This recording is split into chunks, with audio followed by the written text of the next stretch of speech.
750 milliards d'euros, c'est la somme faramineuse que l'Europe s'apprête à distribuer en subventions ou en prêts aux pays les plus pauvres de la zone euro, au nom de la solidarité et de la fraternité entre les États du vieux continent. Car les dirigeants européens ont compris que c'est le prix à payer pour lutter contre les inégalités et assurer la paix en Europe.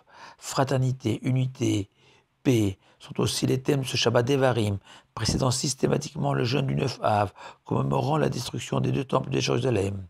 Moshe, dans un long monologue, va rappeler aux enfants d'Israël qui s'apprêtent à rentrer au pays des Canaan l'échec de la génération précédente, de ces géants sortis d'Égypte et qui ont péri dans les dunes du désert du Sinaï, leur manque de foi lors de la faute du veau d'or, leur manque de confiance lors de la trahison des explorateurs, mais surtout plus que tout, Moshe va rappeler dans un verset célébrissime, Echa et Salevadi, je ne supportais plus leurs incessantes contestations, leurs querelles, leurs accusations sans fondement, sous-entendant que même moi, Moshe, le plus grand homme que la terre a porté, humble parmi les humbles, ne parvenait plus à régler leurs disputes internes, au point que je dus nommer des adjoints pour rendre la justice.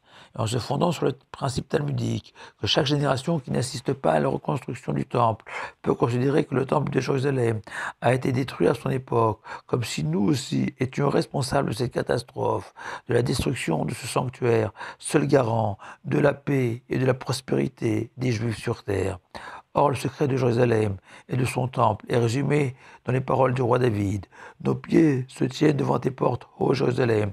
Jérusalem bâtie comme une ville unifiée, Kir chez Chobrala Yardav, qui signifie unifié, mais dont la racine est Chaver, un ami, dont la langue sacrée. Et le Talmud en déduit qu'à l'occasion des trois fêtes de pèlerinage, Pessah, Shavuot et Sukkot, tous les enfants d'Israël devenaient des Chaverim, des amis, titre honorifique décerné aux Juifs les plus pieux, insoupçonnables tant sur la cacheroute que sur la pureté de leurs aliments, offerts aux Kohanim. Et ce, contrairement à toute l'année où il était interdit de se fournir en blé et en vin chez n'importe quel marchand ou particulier. Pourquoi? Car expliquent nos sages, c'est la magie de Jérusalem, ce lieu de toutes les splendeurs, des expériences spirituelles les plus belles, même les plus ignorants, s'y transcender, au point de devenir l'égal des plus savants. Comme son nom l'indique, Jérusalem est formée de la contraction des deux mots, Ira, la crainte, et Shalem, la paix, car portés par la crainte divine. Émanant de ce lieu, les Juifs ne faisaient plus qu'un.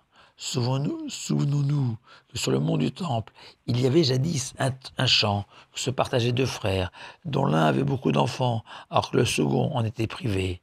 Et après avoir partagé équitablement la récolte, au milieu de la nuit, le frère qui avait des enfants s'est rendu au champ et a pris une partie de sa récolte, de sa moitié, pour la donner en cachette à son frère, en tenant le raisonnement suivant.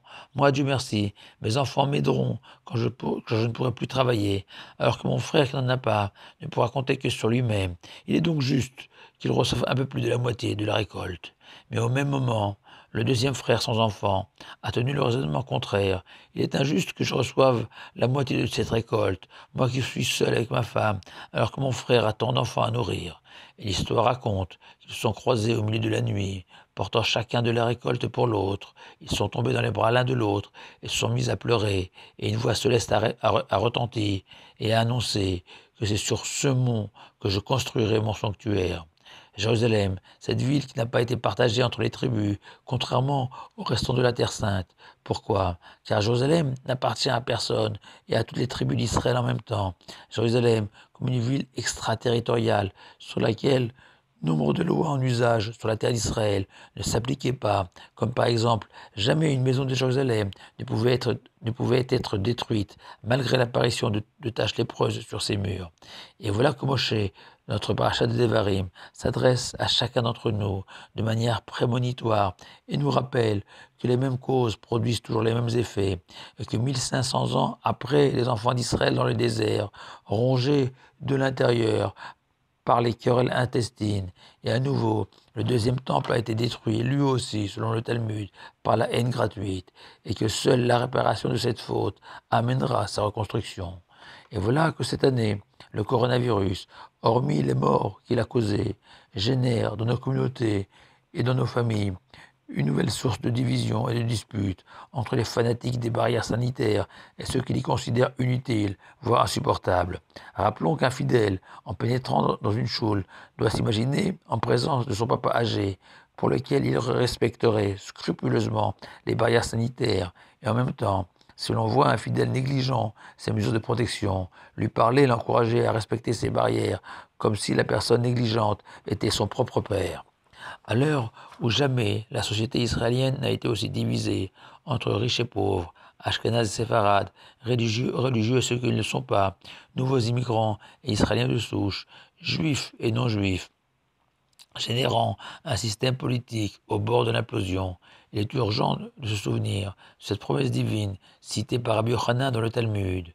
Je retournerai résider dans la Jérusalem céleste, dit Dieu, celle d'en haut, uniquement en passant par la Jérusalem d'en bas, lorsque les Juifs seront parvenus à y rétablir la paix et la fraternité.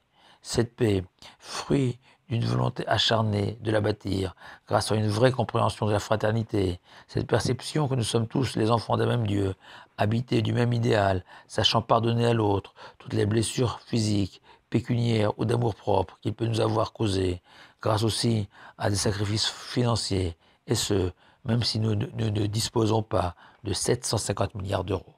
Shabbat Shalom à vous tous.